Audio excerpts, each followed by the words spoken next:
What's going on, guys? It's alright here. Today we'll be taking a look at the second new product that's announced at the Apple's March event. This is the brand new iPad Pro 9.7. It's basically the same as the big iPad Pro, but then now in the iPad Air 2 body, alongside with a couple of new features that's not even found in the larger iPad Pro. So what I have here is a 128GB model. You can choose between 32 gigabyte, and it goes all the way up to 256 gigabyte, and then you can take a pick between Wi-Fi and LTE models. The price starts at $599. It goes all the way up to $1,000. So I have the space gray right here. You can also choose between silver, gold, and rose gold, which is new for the iPad. You don't even get that with the larger iPad Pro.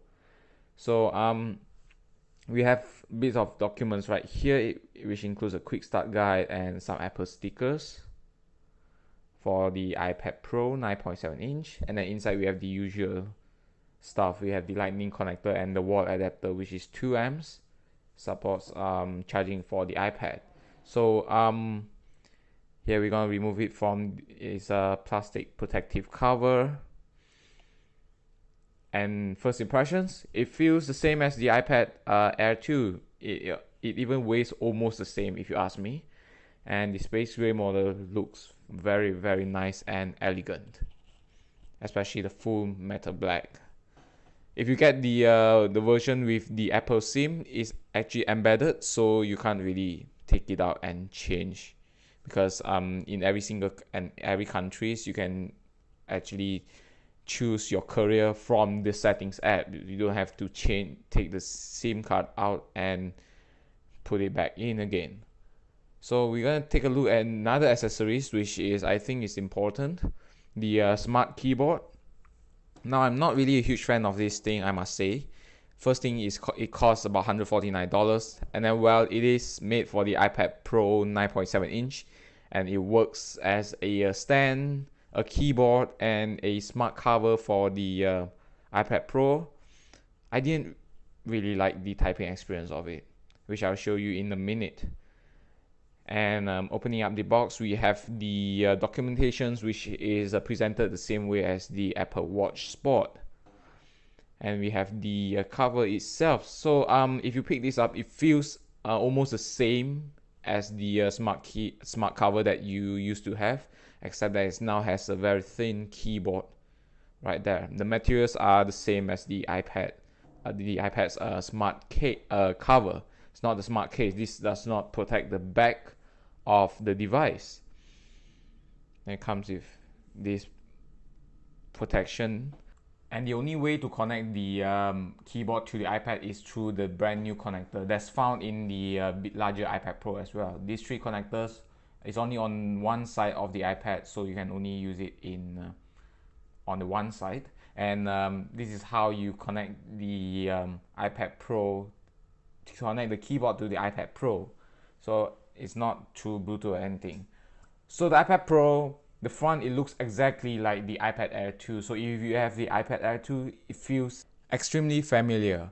Now, the only thing stand out at the back is the brand new 12 megapixel camera that is bulging out like the iPhone 6 and 6S. And on the left hand side, as I mentioned just now, you have this new connector that connects the keyboard, which is the only way to connect the keyboard to the iPad itself. And on the back, it's the same thing. It doesn't look any difference at all from the iPad Air 2.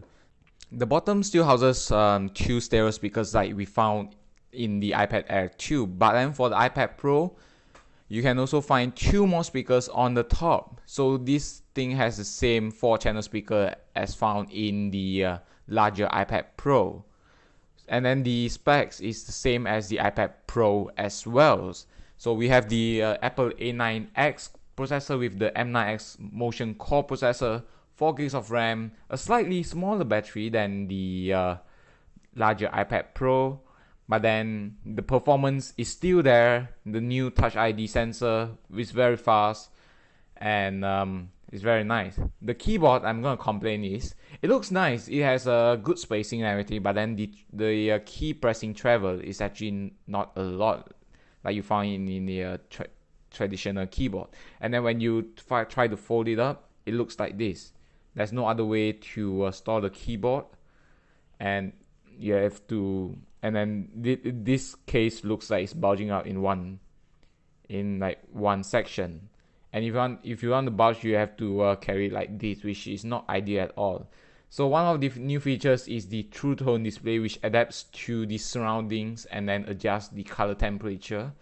And this is only found in the new iPad Pro 9.7, which is yet to be found in the larger iPad Pro. So that's my unboxing and first impression of the iPad Pro 9.7 inch. If you like this video, smash the thumbs up button and press subscribe for more videos like this. I'll see you next time. Goodbye.